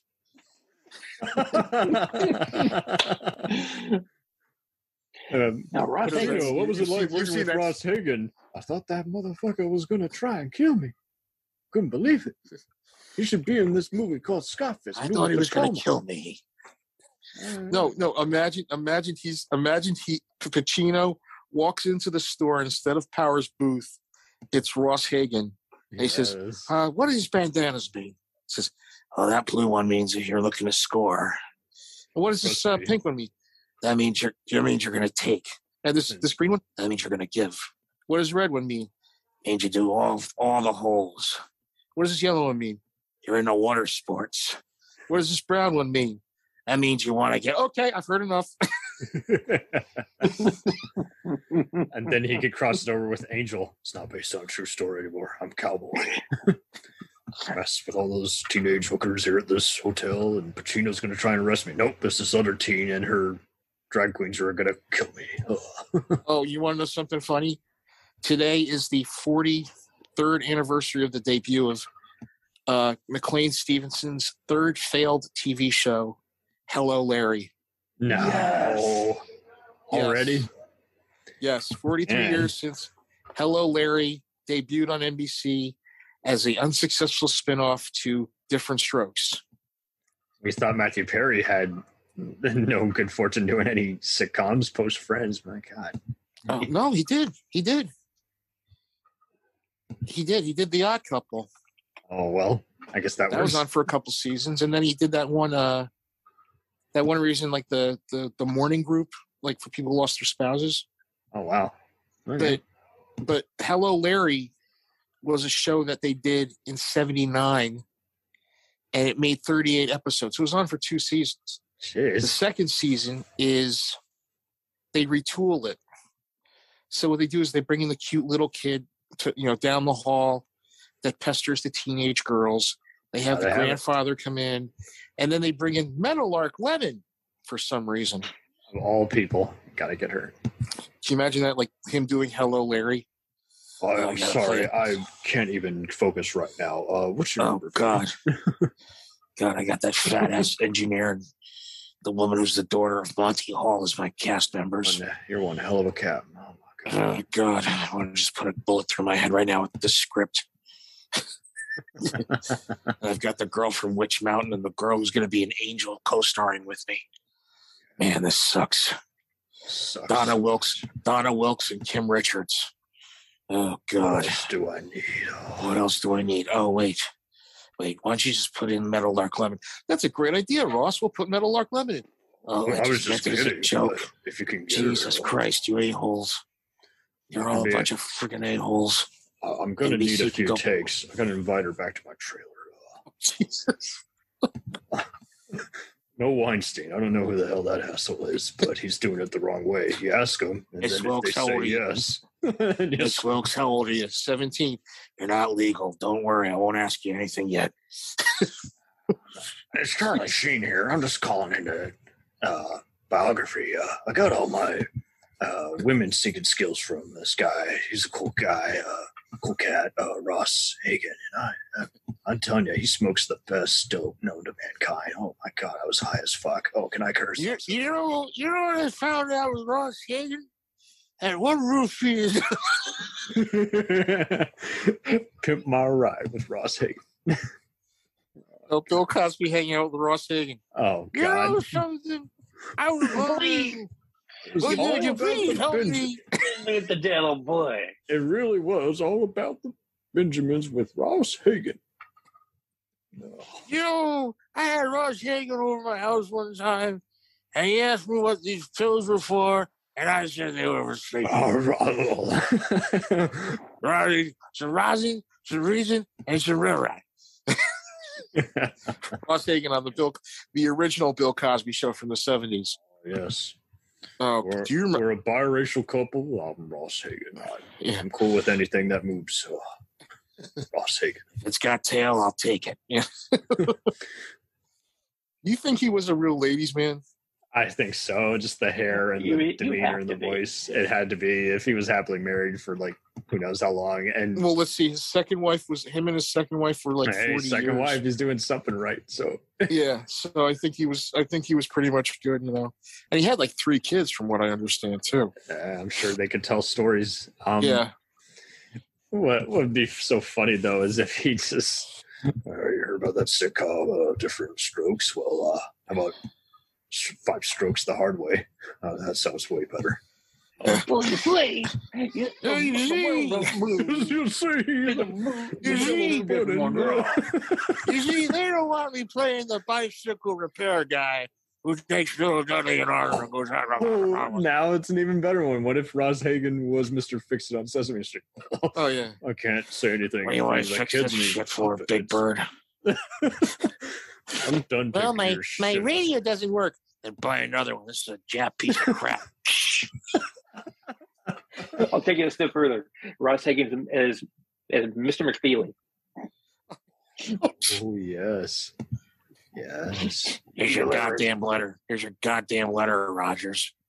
I brought my video camera. I hope they didn't. For nothing. Piece of shit. That was a good piece of shit. God damn it. gotta go on another goddamn run with this Johnny sweater Time wearing station my a-hole. fucking ass out. Yeah, Almost Thomas the Tank, but whatever. Okay.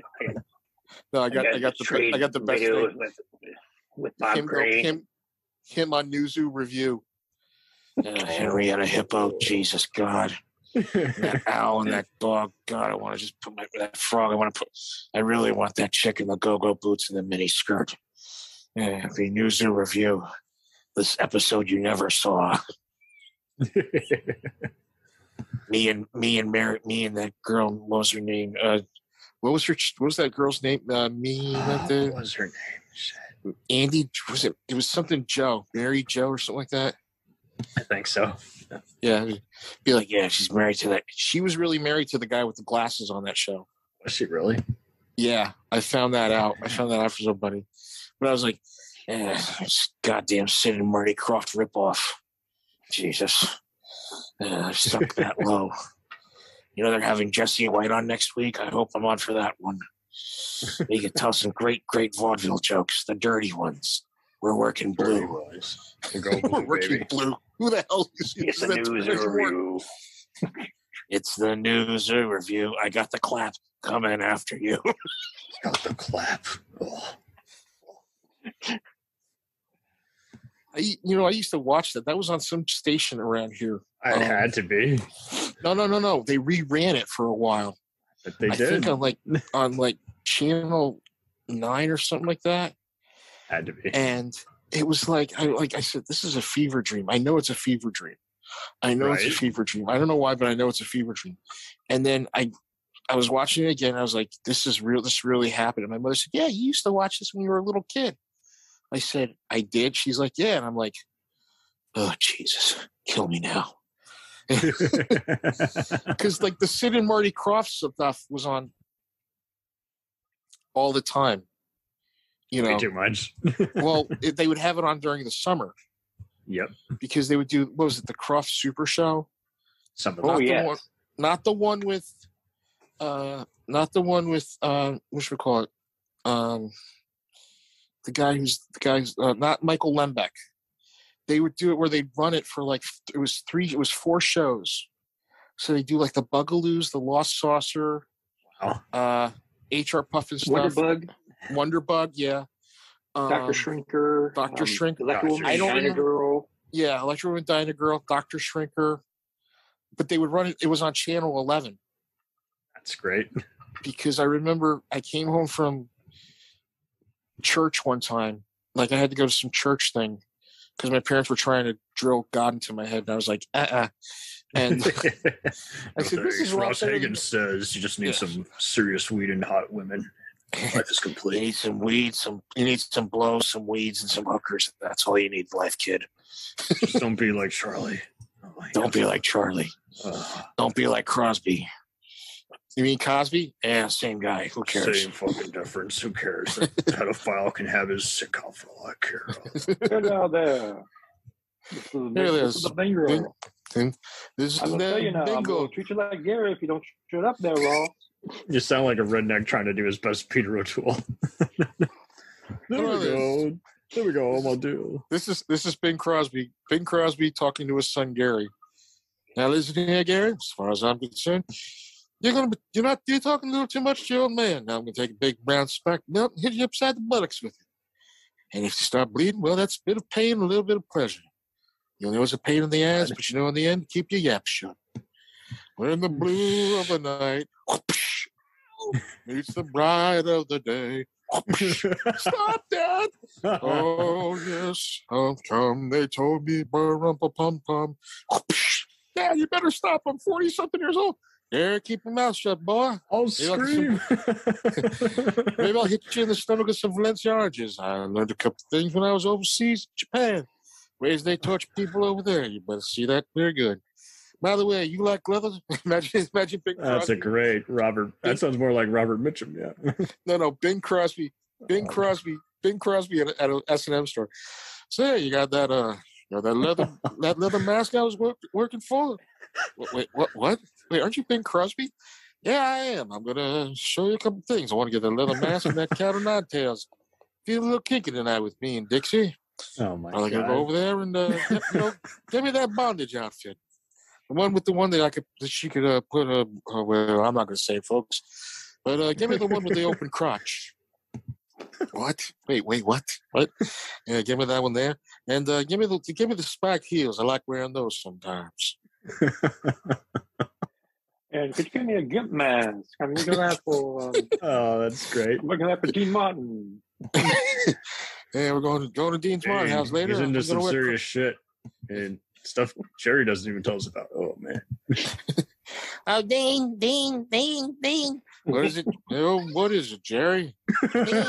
Dean. Jerry, if you don't stop, I'm going to hit you in the face with this big, giant piece, this metal paddle right up your ass. Okay, Dean, I'll bend over, Dean. Don't hit me in the ass, Dean, with the wooden paddle and the splinters, even with the flavor. Oh my god. And with that, folks, is why Ross Hagen is awesome. If people hear this and they just go to you, who are the guys making the voices? Right. I need to hire them for a web series where they can do Adult Swim type impressions. Yeah.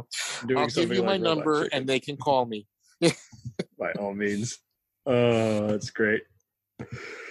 So JJ, not Abrams. JJ Cameron, it's great to be back here again. I'm sorry I have not been around lately. It has been a crazy year, my friend. I mean, the house, getting back into the music, still maintaining the Facebook page when I get the chance. Yeah, Edge of the Dial, which is now Edge of the Dial. If anybody wants to get into it and leave me, sayings about how you heard me on this broadcast and how I'm a filthy, disgusting, degenerate human being, to which I will reply, "Oh, really? You should hear some of the things I've heard about Oliver Reed." And it's so funny. I was thinking of Oliver Reed, how he was in some of these things with Ross Hagen. And same kind of modus operandi. He gives a performance even when he doesn't give a shit. It's easy. It's acting. Hey, he did Hannibal Brooks. Look at that. He did the Assassination Bureau. Yes, he did. Women in Love. I didn't want to see him nude wrestle. I don't want to be reminded of my shortcomings. Oh my god! But oh god, that's deep. Hey, you know something? He did Tommy, and I've got to say something about Tommy, Ken Russell's version of Tommy, the biggest piece of crap I've ever seen in my life. Oh yeah, I never understood. Quadrophenia was 100 times better. I can't watch Tommy and eat baked beans. That's all I'm gonna say. And Margaret Riding anything at Tommy. But Ross Hagen would have made it better. Can you hear me?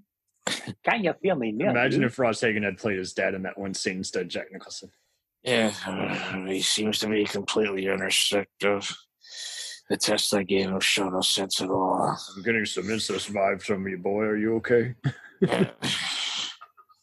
Yeah, your mother's hot. Your dad's an a-hole. Your mom's Anne Margaret. There's a piece of tail I'd like to just catch once in a while. God, look at her. She's hot. Hey, Ann, dump that guy you're with and come with me back to my trailer. She's the best. She's oh, God. There's a Dr. Oz down. Her involved, too. Oh, my God. We've just gone off the freaking handle right now. We've swing that way. What of it? We've loaded up the plane. We are taxiing down the run. We have taxied off the runway, and now we are in full flight. We're going to be landing in a couple minutes, so buckle your seatbelt, put your trays in an upright position, and make sure that you've extinguished all smoking materials, including your pants. Hold on to your butts. And there's the Goldblum Sam Jackson. Hold on to your ass. Hold on to your asses, folks. Why? Because we're going to go in fast. Okay. Oh, God. Yeah, I'm Till still next time, folks. Yeah. Till next time. Tom, what the hell kind of photos are you posting that aren't dick pics? Well, I'm taking a break from the photo side of it, but I'm tempted to get back into it because just looking at some of the weird stuff that I've been watching lately, it has kind of inspired me to nightmare fuel to find some stuff and start posting. Until then, I might just have to post some Ron Swanson stuff. Yeah. Tom, if you want to, go to go to my page, Edge of the Dial. If you're on Facebook, Cameron can give you a link for it. Yes. Yeah. And join up. If you want to be an admin, I'll be more than happy to have you on. You know it. I would have to do that. That sounds like something that'd be right up my alley. Cam's on it, and Cam, you can post whatever you want and do whatever you want. It's no big deal. I'm not gonna. I don't know. I might get the group banned. I don't want to be. I got to be put on a leash, my friend. No, please. I'm just kidding. No, please. Please, it's open season. It's duck season, rabbit season. I'll definitely add a few other people who post hysterical memes as well. Yeah, I mean, this is just like it has to be. It's like all this stuff I have on there on this site, Tom, is like stuff that's so screwy and forgetful. You'll never realize. You won't. It's like, did that really happen? You know, it'll take a while to realize for a minute. Wait, this is real. This is real. This is like only a movie. This is only a movie. Yeah. This is a Serbian film. No, I don't know. It's a Serbian snuff film. No, no. Starring Ross Hagen. Serbian snuff films. Now I'm doing those. Jesus. I'm not even into dang things. You just show my picture and say, that's him, that's him, that's him. Fall far from the cart, does it? Oh, in this world. Oh. Fucking weird Serbs. But yeah, come on board. And who's ever going to listen to this, please come on board. Please. Please. We are cult fandom people. We are all about that. And the great thing is people have signed up and they've been like, wow, you know, they're like, they look at it, but they don't leave anything. But I'm going to start putting stuff down more, you know, in my spare time, just to like throw it down and say, like, hey, these are real movies, you know. They exist. They exist. And these TV shows existed. Like I'm doing a thing about I'm Dickens, he's Finster. Ooh. Did you ever see that show? I did. I heard about it, but John Astin and Marty Engel. Somebody posted the episodes online. I hope they don't take them down. It's hilarious to watch. Oh yeah, keep them up because you're seeing the voice of Pac-Man, who is Marty Engels, and of course the best Gomez Adams ever. You know, so that'll be good. You know, and then that's it. There you go. This is what you've been looking for a long time, isn't it? That's I'm bored. Ross Hagen in The Exorcist 2. The power of Christ. Yes, we're going to do that tap dancing thing with Linda Richard Blair. Vernon guy. I never did get along with those British pricks, so I don't know. I'm telling you. He crashed the plane even the wrong way. He couldn't do anything. But, man, Liz Taylor, I'm telling you. Oh, my God. Liz Taylor. Buy her villa up in Italy or wherever the fuck. Oh, man. The things I saw with her. The things I saw with her. The things I saw on her. The things I'll sing with her. I know. She's my Cleopatra. Oh, yes. Cleopatra position she showed me. Oh, yes. The things she did with her tongue that she learned from Sophia Loren. Yes.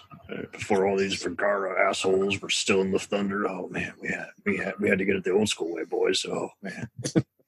Now that we've offended everybody on the planet and probably Ross Hagen's estate. We'll be getting Ritz tomorrow morning's mail. Yeah, hey, what did you do to my dear Papa Ross? Nothing. We were just making jokes. We're just making fun of the characters he plays. I'm frozen like Walt Disney. Have you seen his movies? Oh, yeah, there you go. Coming to Disney Plus, 5 the Hard Way. 5 the Hard Way. Yeah, 5 the Hard Way. Oh, I'm sorry. There's a R-rated setting you can turn off. Hey, I'm going to rape his girlfriend. Oh, by the way, anybody here a Star Wars fan? Of course. Ross Hagen should have totally been Jabba. What do you think? What do you guys think right now of Book of Boba Fett? Take Ross Hagen out of the equation. What do you guys think right now of Book of Boba Fett? I haven't seen it yet. I'm waiting to marathon it. Oh, you will like it. I know I will. I love The Mandalorian, so why would I not love this? It's what these movies should have been all these time. It's like now I look back on the sequel trilogy. I'm like, they should have had Richard, Rodriguez do it. They should have had Favreau do it. I don't know Rodriguez. He kind of gets full of himself when he does a movie, but yeah, definitely had these guys on a leash, just organize themselves, have an indie vibe. Yeah. Hell, Clancy Brown was on one episode. Well, how cool would it have been if Ross Hagen and Clancy Brown had done a movie together? Oh God, it would have been growling. It would have been called growling at each other. Howling at each Well, other. and directed by Russell Mulcahy. Yeah. Oh, there you go. With Christopher Lambert. You stupid Spanish peacock. Yes. Second unit George. Zardos too with Sean Connery. I didn't know what we were doing the first run, but it's better than what they offered me for Highlander 2. Here you are, sir. I love when they did on Mystery Science Theater. His net worth plummets when he does Highlander 2, The Quakening. Yeah, The Quakening, yeah. Quickening. It's called The Quickening. The what? The Quickening. Highlander 2. I really didn't die. Yes, you did. I saw your head go. No, I came back in this one. They retconned everything. Oh, God. Poorly, but I finish. I remember he did Somebody's got to pay for my scotch. Somebody's got to pay for my scotch and my wife beating lessons. What? Yes. I'm Ross here, and we don't. I mean, I touch him, but I don't. I don't touch him, but I don't hit him. Beat him. Jesus, what the hell's wrong with Sean, you? what the hell's the matter with you? I beat your ass. I'm a Scotsman, biker you after all. God. Well, there's nothing wrong with beating a woman, especially in tennis. What do you do? That's not what I'm talking about. I'm talking about physical contact, my friend. I'm talking about physical hitting. No, I'm talking about beating a woman in a lot of things. Oh, God, you're a real son Let of me a introduce bitch. you to my pal Peter North here. He knows how to treat a woman. Zip. I salute you, sir. Salutes. I don't know what you're talking about. I still don't know what you're talking. Hey, Sean. Hey, Sean. We in that movie together. We're Who singing the hell the brings Peter North into a conversation like this? I have no idea. I don't know. I'm just fucking around. It's like I know some people in that industry, and I'm like It's Peter a small- North. They're like, oh God, yes. I'm like, oh, It's okay. a small I get it, you know. world, baby. I'm telling you. It's how It's like Richard. It's like Richard Pacheco, Richard Pacheco, Rob Edwards. You know, you're like, and then there's like, you know, there's Ron Jeremy, who unfortunately now is like in prison.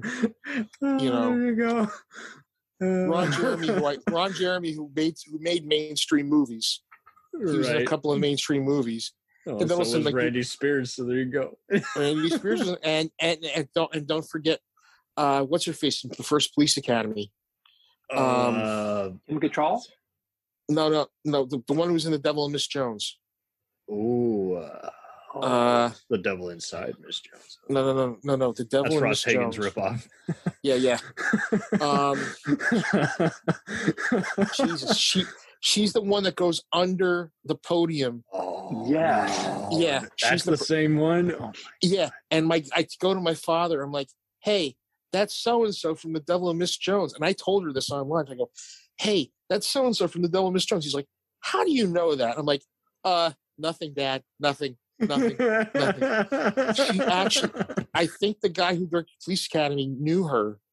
I think it knew. No, he knew her. Like, he knew her, and he got her the role. Georgina Spelvin. That's who it was. Georgina Spelvin, and Nice. she was asked to be in it, and everybody in the movie theater, from what I remember hearing, was going, "Why is this going to be a?" And she was like kind of poking fun at her roles, Totally. you know. But you know, she was in the Pajama Game on Broadway. She was the understudy for the Pajama Game. She did work. She worked on Broadway a couple of times. A lot of that. We should talk about that. You know, one time, like, just, you know, Quote, people who've made, you know, adult actors who've made mainstream roles. I will definitely need you on the top 100 episodes we do as well. Who are the top 100 stars? We can be ones who broke through the mainstream or who are just good at making you Jane, excited. what's her name? Jane Hamilton. If you watch Boogie Nights when they're the court case for the, she's the judge. That's a funny inside joke. Nice. Yeah, Veronica Hart was the judge. Nice. And then you've got what's her face, Nina Hartley, as get shotgun blasted. Yeah, yeah, shotgun blast in the head. You know, and they said they there's a thing I follow called the Rialto Report while you're doing all this. I've actually listened to him a bunch of times. So yeah, the one with who was it? You know when they go out and do that show out and about, or is it Out on the Town with Roller Girl? So. Okay, that was based on this one actor who did that, where it was supposed to be like a gonzo adult theme thing on videotape. And I asked somebody, I said, wasn't this sounds like Boogie Nights? He said, that's where they got it from. Somebody said, Jamie Gillis did this. And I said, this sounds like something like, you think they could have based this? He's like, and I think they said, I don't remember the answer, but it was like, it sounds like he was trying to do that. Like he was trying to like do like that episodic thing. Jamie Gillis, 'cause he was a little, if you read about Jamie Gillis, he was a little out there sometimes. Yeah. A lot of them are. And you got your brains getting fucked out. Yeah, a lot of them are. A lot of them, they get involved in a lot of strange things, People are strange. Yeah, people are very strange. Jim Moss, how you into this conversation, man? You got you're a stranger. People are strange. When you're a stranger, faces look wicked when you're alone. Ha ha ha! You're a stranger. Well, my God! All right. On that note, I think I've taken enough. I think I've got enough NyQuil tonight to just last me to the morning. We'll return after these messages. Hey, feeling down? Feeling low? Not enough podcasts about movies in your life? Why not try... They must be destroyed on sight! The new Podcast Cure-All, sure to get you right with the world and on a path to better living. We have exploitation, we have Italian horror, we have zombies, we have slashers, we have crime films, we have spaghetti westerns, we even have sci-fi and sex comedies. So take a dose of... They must be destroyed on sight! As needed, and let the hosts, Lee Russell, Daniel Harper, Paul Romali, and the odd guest host cure what ails you. Warning, may cause atrophy, African consumption, black fever, bone shave, chin cough, colic, cramp colic, dropsy of the brain, elephantitis, grocer's itch, jaundice, mania, miasma, mortification, palsy, Pott's disease, rheumatism, scurvy, St. Anthony's fire, summer complaint, and worm fit in some people. Consult a physician before listening.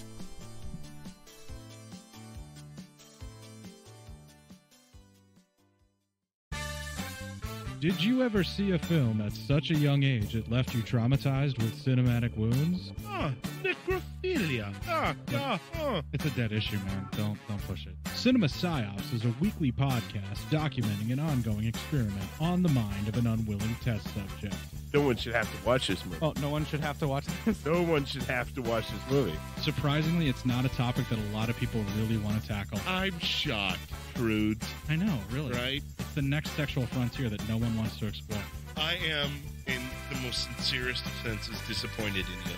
It takes a powerful goddess like Caine, jam her arm down the monster's throat and kill it. Oh, I'm still tripping out over that. Even as a kid, I was like, I gotta find a girl like that. Every week, I get a new look of disappointment that I never thought I could get out of her. Unimaginable. At 12 years old, you should not be watching this movie. Obviously. At 13, you should not be. 14, you shouldn't be. I'm not entirely sure even 17-year-olds should be watching this. Just because you're offended by something doesn't mean that you have the right to demand that it doesn't exist. Watching this film again, I had all of this like little nerd glee with everything that kept little history doll popping up absolutely. at you. So I totally loved this film. Hey, I know why you couldn't see that. It's because your brain's warped from watching this shit at 12 years old. Yeah, this is a rough movie. I told you ahead of time when we were getting ready to do it that it was How going to be a could you rough watch one. this shit at 12? Because physical wounds heal, cinematic ones don't. Listen to Cinema Psyops. Hey everybody, I'm Corey. And I'm Zach, and we're the hosts of Podcasting After Dark, a cast dedicated to late-night horror and sci-fi of the 80s and 90s, often found on HBO and Cinemax. You know, the movies your parents didn't want you watching as a kid. You can find us every other week on Apple Podcasts, Spotify, Podbean, and Stitcher. This is what you want. This is what you get. Greetings, friends. My name is Dean Legiro, and I'm the host of the 3324 podcast. I invite you to join me and my lifelong friend Eric Kuber to come with us as we discuss the music and movies that shaped our life. Each week, we'll pick an album or film that we really connect to, and not only give you some great info and trivia, but also discuss, debate, and celebrate what it means to us and the journey it took us on. We also look forward to hearing from you and giving us some of your picks for us to check out and discuss. I think it'll be a really fun experience, so come along with us for the ride. You can find us on your favorite podcast provider and at 3324.buzzsprout.com. Thanks for your time, and welcome to the 3324 family. It's time, let's check our queue, baby. Pair it with a couple brews, baby. We love good movies. We love the bad ones too. So we watch them all and pass their lessons on to you. Oh yeah.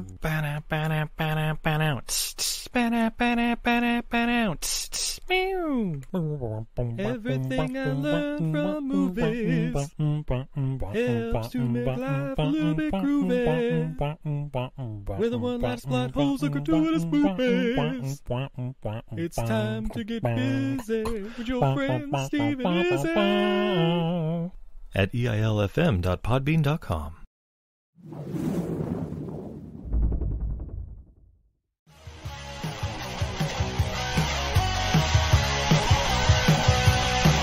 Follow us on the web on Facebook, Twitter, and Instagram. The podcast is available on Podbean, Spotify, iHeartRadio, Anchor, Apple, and anywhere else podcasts are available. Feel free to review our show and leave comments on any of those sites. Thanks a million for listening. It's a Jack